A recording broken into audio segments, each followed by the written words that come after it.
योग और प्राणायाम क्या है? योग का सीधा मतलब होता है जोड़ना। हम्म।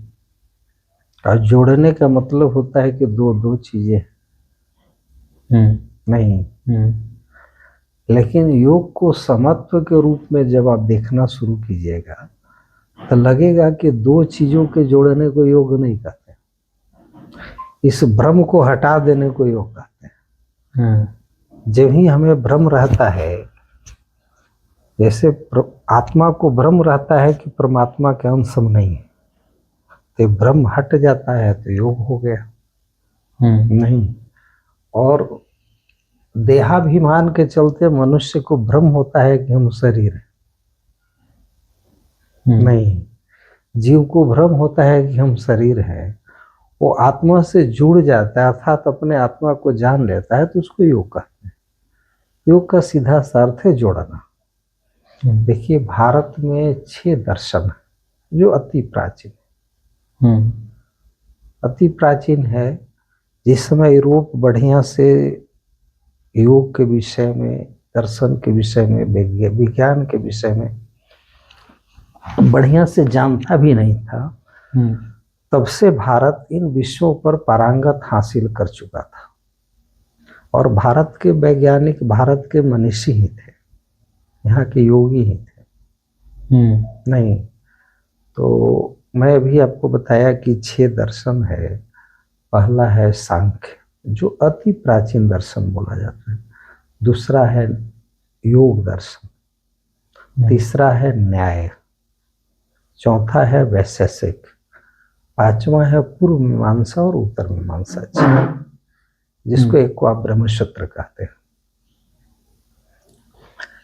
और सब जोड़ों में जाना जाता है। सांख्य योग के साथ जुड़ता है तब सांख्य पूर्ण होता है, इसलिए सांख्य योग बोला जाता है। नहीं, न्याय वैशेषिक के साथ जुड़ता है तो पूर्ण होता है, और दोनों मीमांसा जुड़ते हैं तो पूर्ण होते हैं। इस तरीके से पढ़ने की या जानने की विधि है। तो सांख्य का मैं आपको थोड़ा सा संक्षिप्त परिचय दे देता हूँ, तब मैं योग पर आता हूँ, तब मैं उसके बाद आपको प्राणायाम पढ़ाऊंगा। सांख्य दर्शन भारत का अति प्राचीन दर्शन है, जिसको कहा जाता है कि कपिल मुनि इसके प्रवर्तक। नहीं, आप महाभारत में सुने होंगे या गीता जी में सुने होंगे, भगवान कहते हैं कि मैं मुनियों में कपिल हूँ, मैं ऋषियों में भृगु हूँ। भगवान विष्णु के 24 अवतारों में भगवान कपिल को, ऋषि कपिल को भगवान का अवतार माना जाता है। इतनी प्राचीन है। नहीं, अब सांख्य योग में थोड़ा सा का अंतर है कि सांख्य 24 तत्वों की व्याख्या करता है। नहीं, और योग जो दर्शन है उसका 25वां तत्व ईश्वर है। नहीं, सांख्य में ईश्वर नाम की व्याख्या नहीं मिलती, लेकिन सांख्य योग दर्शन से मिलने से पूर्ण हो जाता है। नहीं, अब सांख्य के बारे में जल्दी जल्दी थोड़ा सा मैं बता देता हूँ, और थोड़ा बहुत हाईलाइट उस पर मैं प्रयास करता हूँ, देता हूँ। देखिए, सांख्य के अनुसार प्रकृति और पुरुष के मिलन से इस सृष्टि का रचना हुआ। नहीं, प्रकृति जड़ है, इनट है, और पुरुष चैतन्य है। नहीं, प्रकृति जो है पुरुष के बिना कुछ भी नहीं है, जबकि प्रकृति करता है और पुरुष करता है। प्रकृति करता है, प्रकृति करता है और पुरुष करता है। संसार में जितनी घटनाएं, जितने निर्माण या विनाश होता है, वो प्रकृति के अधीन होती, प्रकृति में होती है। उसका उपादान प्रकृति होता है। इसमें पुरुष का डायरेक्टली, प्रत्यक्ष रूप से कोई योगदान नहीं होता है। ऐसे तो आम नागरिक अपने आप को ही कर्तव्य मानते हैं। देखिए, आम जो लोग हैं वो आम अपने आप को कैसे समझते हैं, नहीं, इसी के बारे में मैं आपको बताऊंगा आगे योग दर्शन में या सांख्य में भी उस पर प्रकाश डालूंगा कि आप खुद कहने से क्या समझते हैं अपने आप को। खुद कहने से आप प्रकृति स्वयं को समझते हैं या पुरुष समझते हैं? ऐसे तो पुरुष समझते हैं। पुरुष समझते हैं। और शरीर आपकी प्रकृति का है, हाँ, मन आपका प्रकृति का है, बुद्धि आपका प्रकृति का है, प्राण आपका प्रकृति का है, और आप आत्मा है जो पुरुष हैं आप। तो आप समझते क्या है अपने आप को?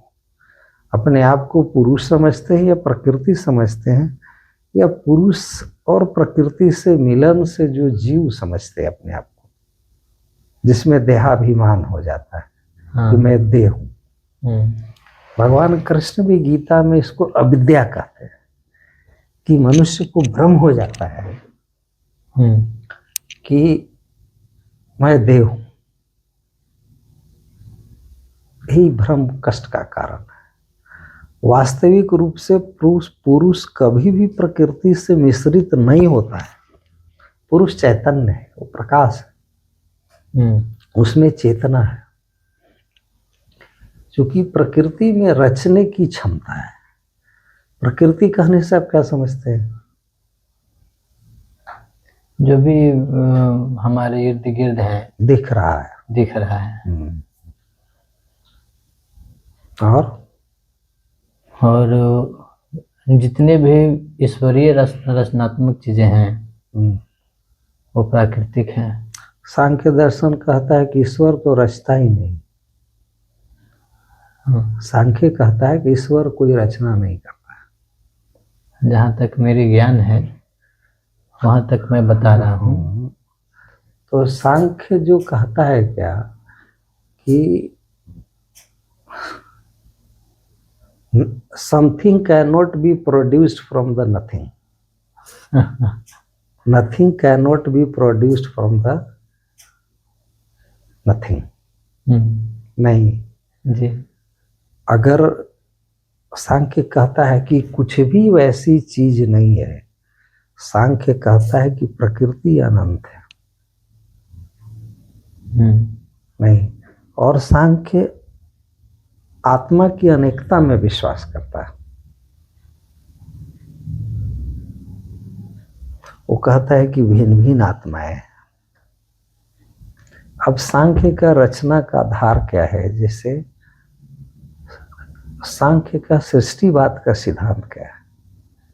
नहीं है क्या कि पुरुष जो है चैतन्य है, सतचित आनंद है, इनफाइनाइट कॉन्शसनेस ब्लिस। नहीं, सतचित आनंद है। सत मतलब होता है शाश्वत, शाश्वत मतलब होता है अजन्मा, जो पहले भी था, आज भी है, भविष्य में भी रहेगा। इसको नष्ट नहीं होना है। यह जन्मा है, और अजन्मा है इसीलिए नित्य है। नहीं, और चित्त मतलब अभी मैं बोला चैतन्य, चैतन्यता मतलब क्या? और आनंद है, आनंद स्वरूप है। जैसे सूर्य को प्रकाश किसी से लेना नहीं पड़ता है, वो प्रकाश स्वरूप है। जैसे मैं बोलूं कि आप घर वाले हैं, इसका मतलब कि आप और घर दो डिफरेंट चीज है। नहीं, आप घर को पोजेस करके रखते हैं इसीलिए आपको घर वाला बोला जाता है।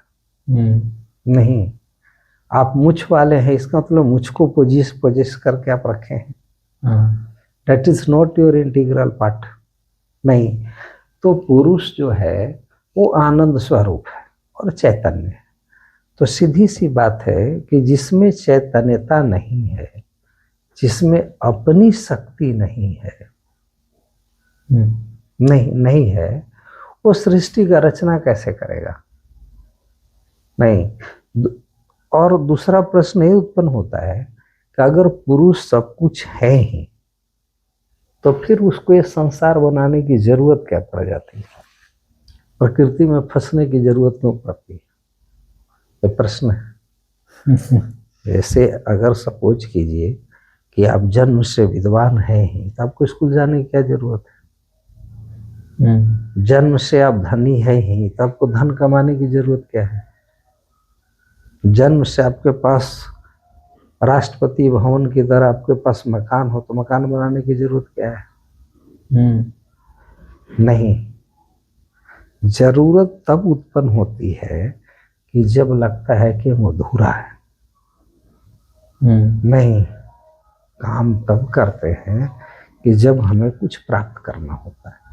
तो प्रश्न होता है कि फिर ये प्रकृति पुरुष का मेल होता ही क्यों है?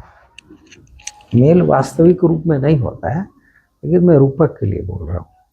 तो देखिए, होता क्या है कि प्रकृति साम्य अवस्था में रहती है, बिल्कुल शांत। और प्रकृति कहने का यहाँ अर्थ है पराकृति, माने बिफोर क्रिएशन, बनने से पहले। ये नहीं कि आप जो जो चीजें देख रहे हैं, सामने जो देख रहे हैं, या डस्ट देख रहे हैं, या प्रकाश देख रहे हैं, नहीं, या वायु फील कर रहे हैं, ये प्रकृति नहीं है। ये प्रकृति बन गई है, एक फॉर्म में आ गई है, वो प्रकृति है। प्रकृति मतलब पराकृति, जो आकृति लेने से पहले की जो अवस्था थी, उसे प्रकृति कहते हैं। उसे प्रकृति कहते हैं। अब जैसे क्वांटम फिजिक्स का थोड़ा बहुत जानकारी हमको है, आपको भी है शायद। क्वांटम फिजिक्स कहता है क्या कि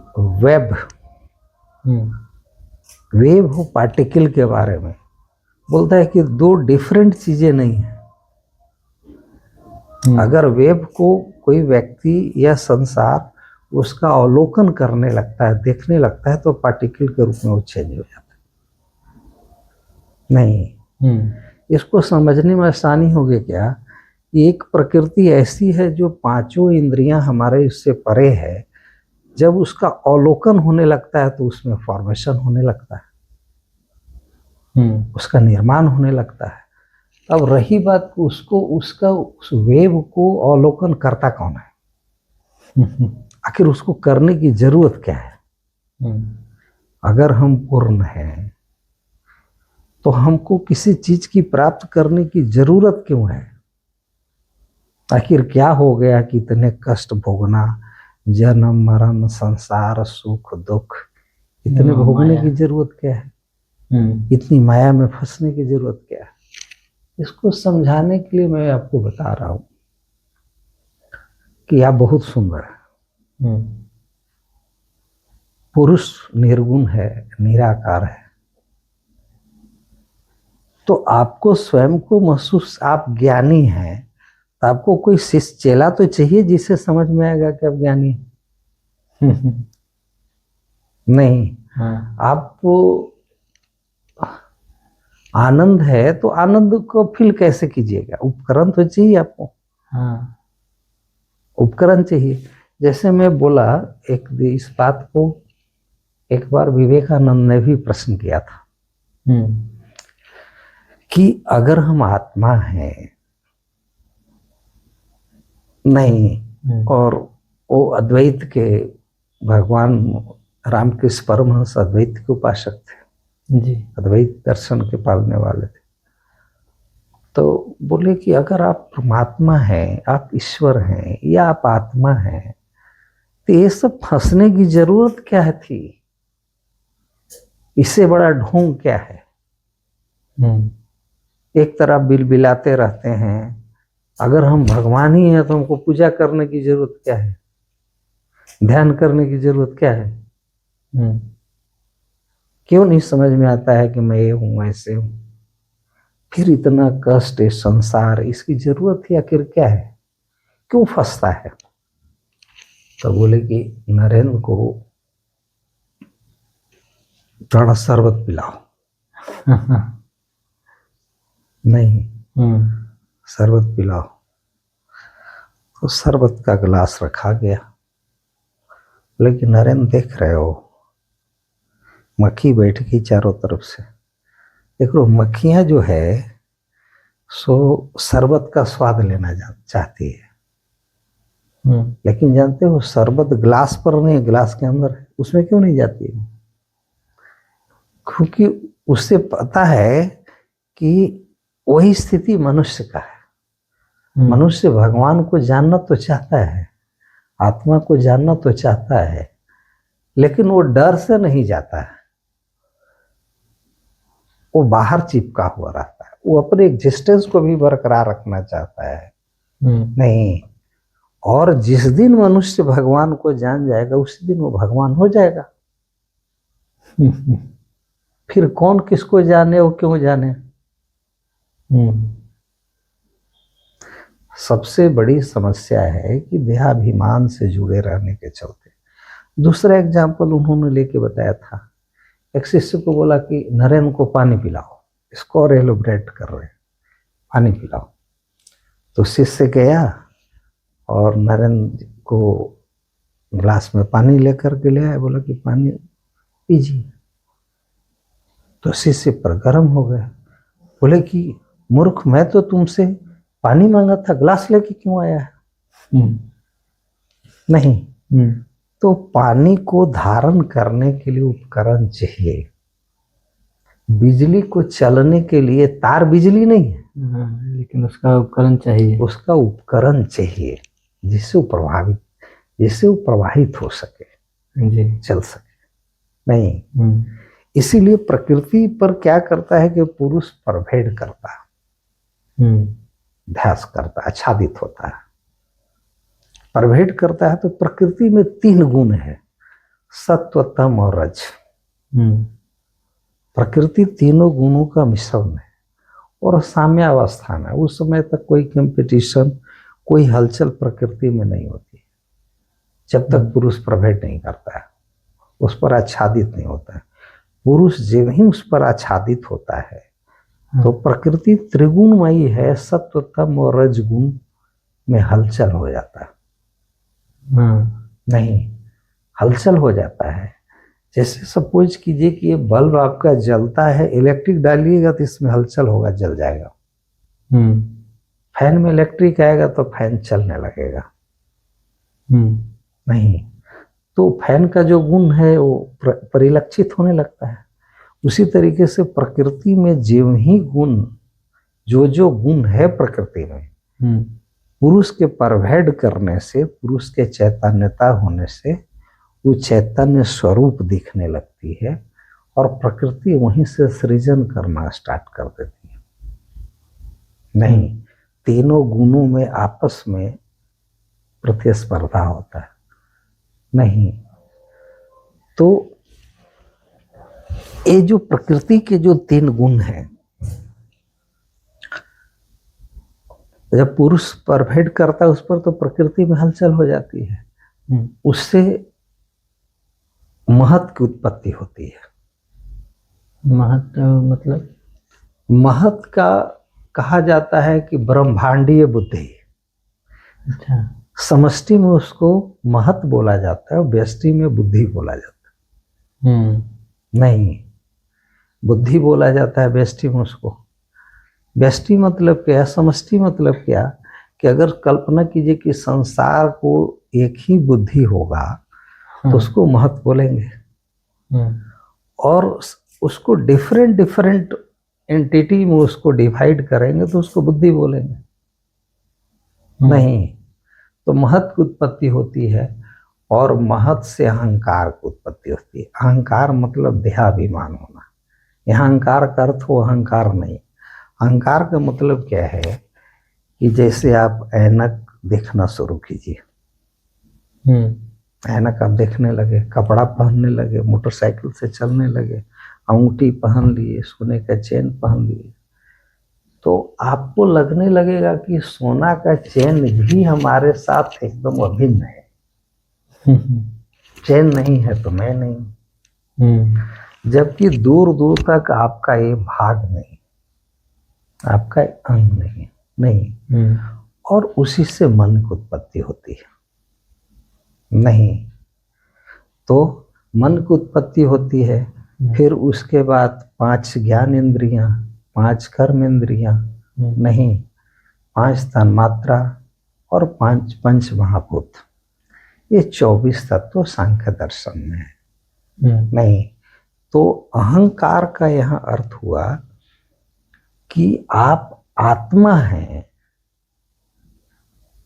न कि यह प्रकृति है। आपको यहाँ सम्मिश्रित ज्ञान हो जाता है, उसी को आप मैं करने लगते हैं कि मैं ये, मैं मनीष, मैं वो, मैं वो, मैं वो। नहीं, यही मनुष्य का भ्रम होता है। नहीं, अब ये सांख्य दर्शन योग दर्शन से मिलता है तब पूर्ण होता है। सांख्य और योग मिला के एकदम कंप्लीट दर्शन बनता है। नहीं, वो 25वां तत्व है ईश्वर। नहीं, तो सांख्य, अब योग दर्शन पर आते हैं। सांख्य का संक्षिप्त परिचय जितना मैं जानता था बोल दिया, क्योंकि मैं भी इसका मर्मज्ञ नहीं हूँ, ज्ञाता नहीं हूँ। योग दर्शन, योग का मैं बोला जोड़ना। बहुत लोग सांख्य और योग को अलग अलग बात करते हैं। नहीं, भगवान कृष्ण कहते हैं कि लोकेस्मिन् द्विविद्या निष्ठा पुरा प्रोक्ता मया नघ ज्ञान योगेन सांख्यानाम कर्म योगेन योगिनाम। नहीं, इस श्लोक से ज्यादा यह स्पष्ट करेगा। सांख्य योगो पृथक बाला प्रवदंती न पंडिता। नहीं, सांख्य और योग को जो पंडित लोग अलग अलग, विद्वान लोग, ब्राह्मण लोग अलग अलग नहीं समझते। सांख्य और योग को एक ही समझते। नहीं, अब है क्या कि सांख्य की जो है जहां यह पूर्णता थी, योग दर्शन के मिलने से वो पूर्ण हो जाता है। सांख्य के प्रतिपादक हैं कपिल मुनि, और चूंकि सांख्य दर्शन अति प्राचीन है और वो ग्रंथ चाहे श्रुति के माध्यम से हो या लेखन के माध्यम से हो, वो लुप्त हो गया था। नहीं, तो ईश्वर कृष्ण के द्वारा जो प्रदत्त है कपिल मुनि, सांख्य का वर्णन वाल्मीकि रामायण में भी है, सांख्य का वर्णन महाभारत में भी है और बहुत सारे ग्रंथों में है। नहीं, तो ईश्वर कृष्ण ने जो बताया संसार वो सांख्य को जानता है। नहीं, लेकिन उसके मूल जो प्रतिपादक हैं, उसके जो ऋषि हैं, उसके जो मुनि हैं, वो कपिल मुनि थे। नहीं, और योग दर्शन के पतंजलि हैं। नहीं, तो पतंजलि का वो 24 तत्व ईश्वर को जोड़ दीजिए, योग दर्शन है। अभी मैं बोला था आपको कि योग मतलब जोड़ना। जी, नहीं, योग मतलब जोड़ना, और जोड़ने के लिए हम आत्मा अगर है तो स्वयं को परमात्मा से जोड़ने का जो विधि है, जो व्यवस्था है, उसको योग बोलते हैं। जो आपका अभिप्राय था, पूछने का अभिप्राय था। देखिए, योग दर्शन का पहला सूत्र है योगस्येत् वृत्ति निरोध। वृत्तियों का निरोध ही योग है। नहीं, तो इसके व्यवहारिक पक्ष जो है, इसका जो व्यवहारिक पक्ष है, मैं उसके बोल रहा हूं। योग दर्शन में योग के 8 चरण हैं। हाँ, 8 है। पहला है यम। नहीं, यम 5 है। नहीं, पहला है अहिंसा, सत्य, अस्तेय, ब्रह्मचर्य और अपरिग्रह। नहीं, तो अहिंसा मतलब होता है कि मन वचन कर्म से हिंसा न करना, अहिंसा है। मन वचन कर्म से हिंसा न करना। हाँ, कर्म से हिंसा न करना, मन वचन कर्म। न तो किसी के प्रति मन में हिंसा का भाव है, न मुंह से ऐसा बोले, वचन बोले जिससे कोई हिंसित हो, किसी को कष्ट हो। नहीं, कर्म से भी वैसा नहीं करे, न वचन से करे। ये हो गया हिंसा। सत्य मतलब होता है कि सत्य का पालन करना। नहीं, अस्तेय मतलब होता है कि चोरी का भाव होना। नहीं, कभी भी चाहे वो मानसिक हो या शारीरिक चोरी हो, पदार्थ की चोरी हो या बात की चोरी हो या चित्त की चोरी हो, चोरी का भाव उससे नहीं।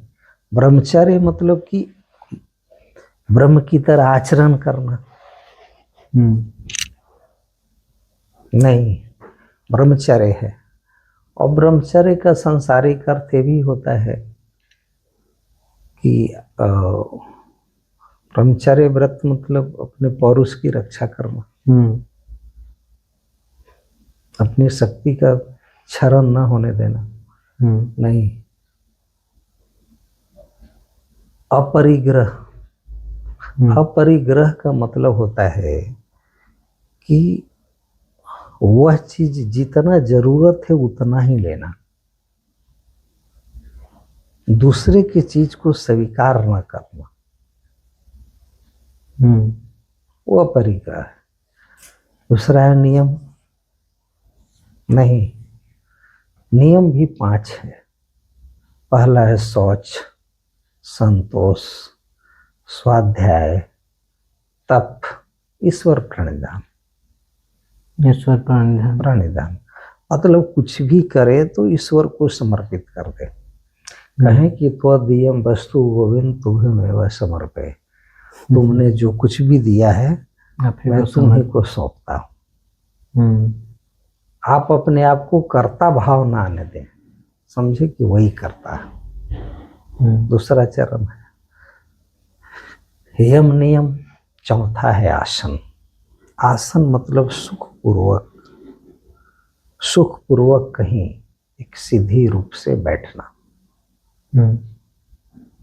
सुखपूर्वक बैठना। ऐसा नहीं है कि बहुत लोग आसन जो आजकल सिखाते हैं, तो ध्यान में ऐसा कोई जरूरी नहीं। आप कुर्सी पर भी बैठ सकते हैं, पद्मासन में भी बैठ सकते हैं, सुखासन में भी बैठ सकते हैं, आप जैसे बैठ करके कीजिए। मैं बोला यम नियम आसन। चौथा है प्राणायाम, जिस पर चर्चा करना है। प्राणायाम मतलब लोग समझते हैं कि सांस को अंदर लेना और छोड़ना, नहीं। प्राणायाम हम लोग को सिखाया गया है कि एक अनुलोम विलोम, नहीं। दूसरा हम लोग सीखे हैं कि कपालभाति, तीसरा सीखे हैं भस्त्रिका, नहीं। चौथा हम लोग सीखे हैं जो प्राणायाम जो होता है, मूल प्राणायाम यही होता है कि पूरक, दूसरा होता है कुंभक और तीसरा होता है रेचक, नहीं। ये तीनों क्या है? तो पूरक का मतलब होता है कि पूर्ण करना, सांस को ऊपर की ओर लेना, तो पूरक हो गया। कुंभक मतलब होता है कि प्राण को शरीर में रोक के रखना, श्वास को रोक के रखना, नहीं। ये हो गया कुंभक। और फिर छोड़ने को रेचक बोलते हैं। कितने हो गए? 3। यम हो गए, नियम हो गए, आसन हो गए, प्राणायाम हो गया, नहीं। फिर है प्रत्याहार। प्रत्याहार का मतलब होता है कि मन का ये नियम है, मन का ये नैसर्गिक गुण है कि बार बार बाहर की ओर जाता है। मन बार बार बाहर की ओर जाता है, उसका आहरण करना, अंदर की ओर लाना। मन जो बहिर्मुखी है उसको अंतर्मुखी करना, करने को प्रत्याहार बोलते हैं, नहीं। फिर है धारणा, मन को एक जगह धारण करना, चाहे जहां भी धारण करे, बाहर धारण करे, अंदर धारण करे, नहीं। फिर है ध्यान, उसके बाद है समाधि। ये समाधि से क्या मिलता है? समाधि तो सबको ही होना चाहता है। समाधि में होता है कि मनुष्य जान जाता है कि मैं आत्मा हूं, नहीं। तो समाधि का पतंजलि, योगी पतंजलि ने तो बहुत अच्छे तरीके से विस्तार पूर्वक बताया है लेकिन मैं आपको मोटे तौर पर समझने के लिए बोल रहा हूँ कि समाधि दो तरीके का होता है। एक सविकल्प समाधि, एक निर्विकल्प समाधि। सविकल्प समाधि मतलब है मुझे ज्ञान रहता है कि मैं अरविंद हूँ, नहीं, और शरीर का ज्ञान भी रहता है और आत्मा का भी मिश्रित ज्ञान होता है, नहीं। लेकिन निर्विकल्प समाधि में होता है कि मनुष्य पूर्णतः ही जान जाता है मैं देह नहीं हूँ, मैं मन नहीं हूँ, neither I am the body NOR mind NOR intellect. न तो मैं शरीर हूँ, न मन हूँ, न बुद्धि हूँ।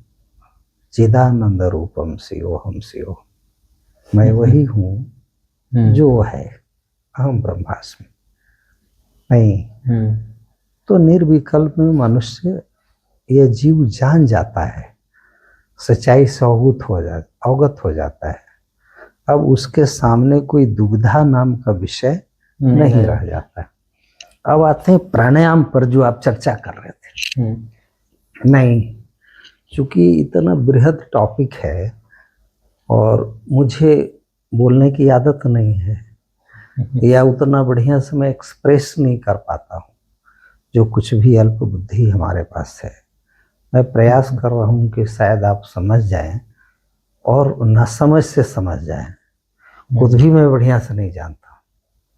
नहीं, देखिए, प्राणायाम का मतलब होता है प्राण का नियमन करना।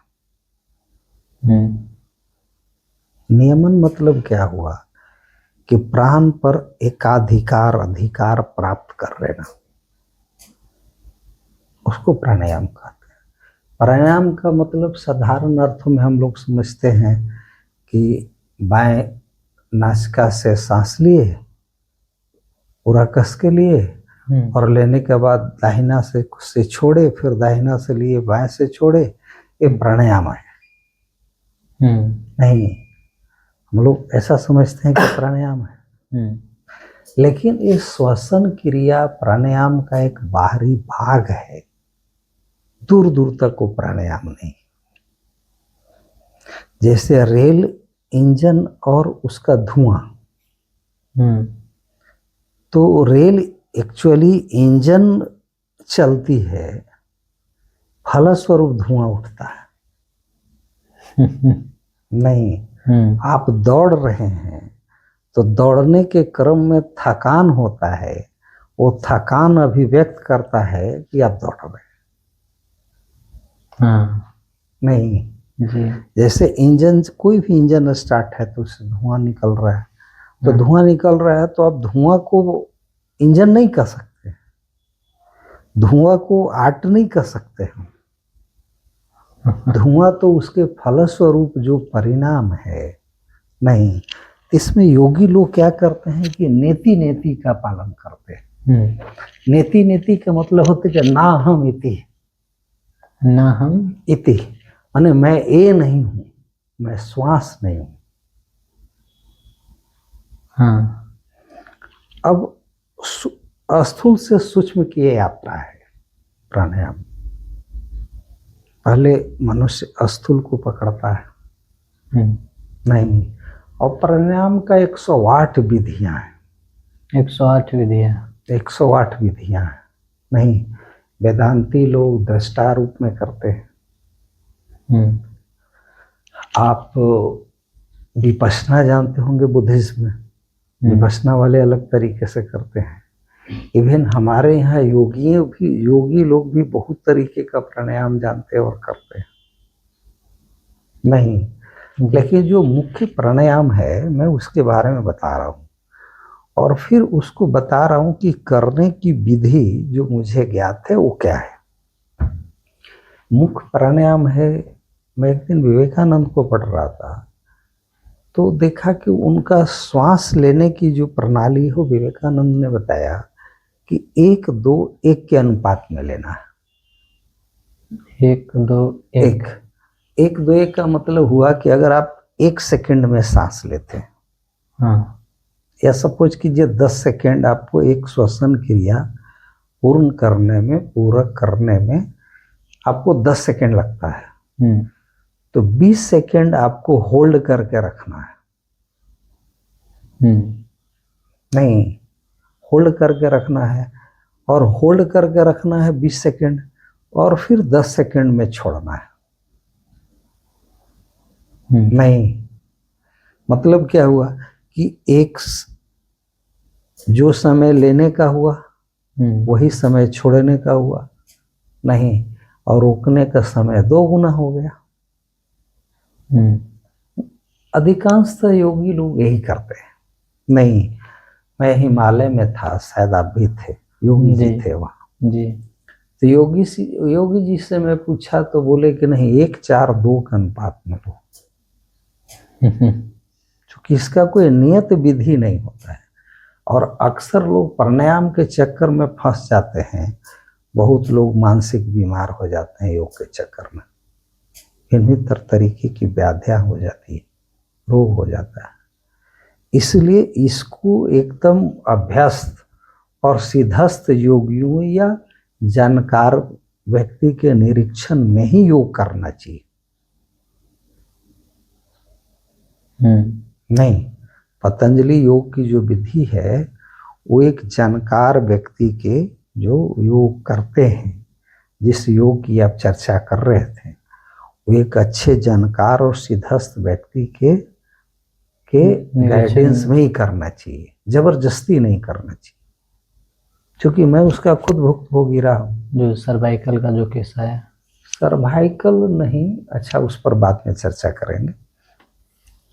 तो अभी मैं बोला कि 1:4:2,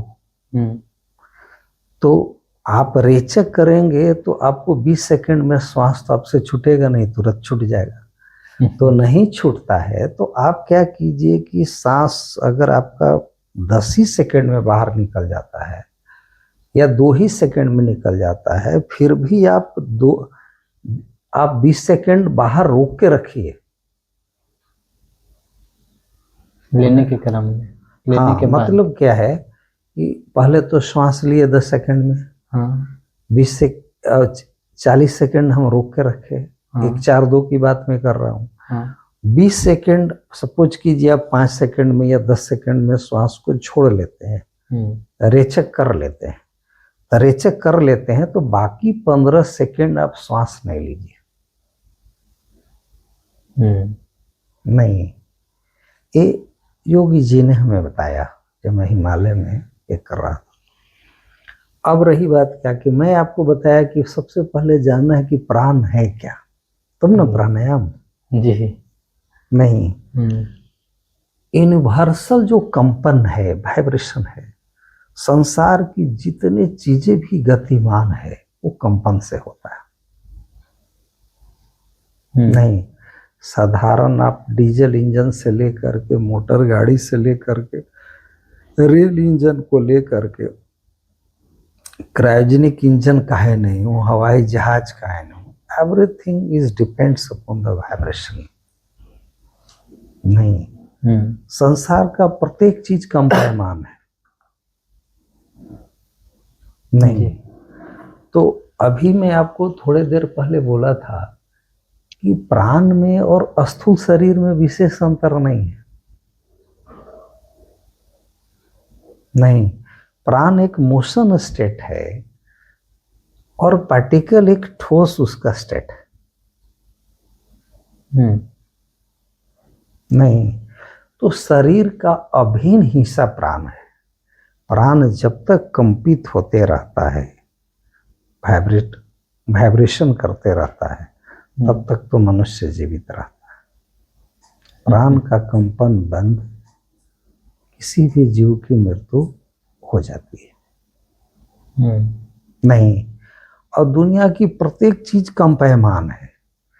अब रही बात कि उसकी इंटेंसिटी, उसकी आवृत्ति अलग अलग होती है। जैसे आप देखते हैं कि सांप आप पर आक्रमण क्यों करता है, उसकी जो फ्रीक्वेंसी है, उसका जो प्राण का जो फ्रीक्वेंसी है, वाइब्रेशन करने की जो फ्रीक्वेंसी है, वो आपसे बहुत कम है। तो उसे लगता है कि हम पर कोई आक्रमण करतेगा ये मनुष्य, इसलिए सांप आपको काटने दौड़ता है। बचाओ में। बचाव में। छोटे छोटे जीव आपसे भागते क्यों हैं? क्योंकि आपका जो वाइब्रेशन है, उसका जो फ्रीक्वेंसी है वो ज्यादा है, उसका कम है। वो एकदम शांत रहता है, शांत रहता है। तो उसको हमेशा आपसे भय लगा रहता है, बड़े जीवों से भय लगा रहता है। योगी लोग क्या करते हैं कि अपने प्राण को, प्राण का वाइब्रेशन को, उसकी फ्रीक्वेंसी को बहुत कम कर लेते हैं। उनका जो सांस लेने का इंटरवल है वो धीरे धीरे बहुत लंबा और गहरा हो जाता है। जैसे अगर आप 1 मिनट में जितने बार सांस लेते हैं, तो योगी लोग प्रयास करते हैं कि अगर 1 मिनट में आप 20 बार सांस लेते हैं, तो योगी लोग क्या करते हैं कि धीरे धीरे उसको घटा घटा करके आधे पर ले आते हैं। हाइबरनेशन मोड देखते हैं ना मेढक को, एम्फीबियन बोलते हैं ना मेढक को। मेढक को देखिएगा क्या कि जल में भी रह लेता है और जमीन में भी गड़ कर रह लेता है, धरती पर भी रह लेता है। कितना भी ठंडक में भी रह लेगा, गर्मी में भी रह लेगा। बहुत जीवों को देखिएगा कि अपने जो इम्यून सिस्टम जो है वो हाइबरनेट कर लेते हैं, इतना स्लो कर लेते हैं कि उनको एनर्जी की जरूरत बहुत कम पड़ जाती है। वो इतने सूक्ष्म से सूक्ष्म हो जाते हैं। नहीं, अब इसका प्रयोजन, योगियों का प्रयोजन होता है कि जो सार्वभौमिक प्राण है, सार्वभौमिक प्राण है, जो ब्रह्मांड का प्राण है, उस प्राण से अपने आप को वो लोग जोड़ लेते हैं, स्वयं को जोड़ लेते हैं। उस विधि को पूर्णतः जान जाते हैं कि हमको पृथ्वी के इस छोर पर क्या हो रहा है, उस छोर पर क्या हो रहा है, तो उसके कंपन से वो वहां अंदाजा लगा लेते हैं, समझ जाते हैं। नहीं जी। और अगर आप तादात्म्य हो जाइएगा, उससे एक हो जाइएगा, जड़ चेतन से, चराचर से अगर कोई व्यक्ति एक हो जाता है, तो फिर मेरा शरीर, उसके शरीर, उसके शरीर में कोई भेद नहीं रह जाता।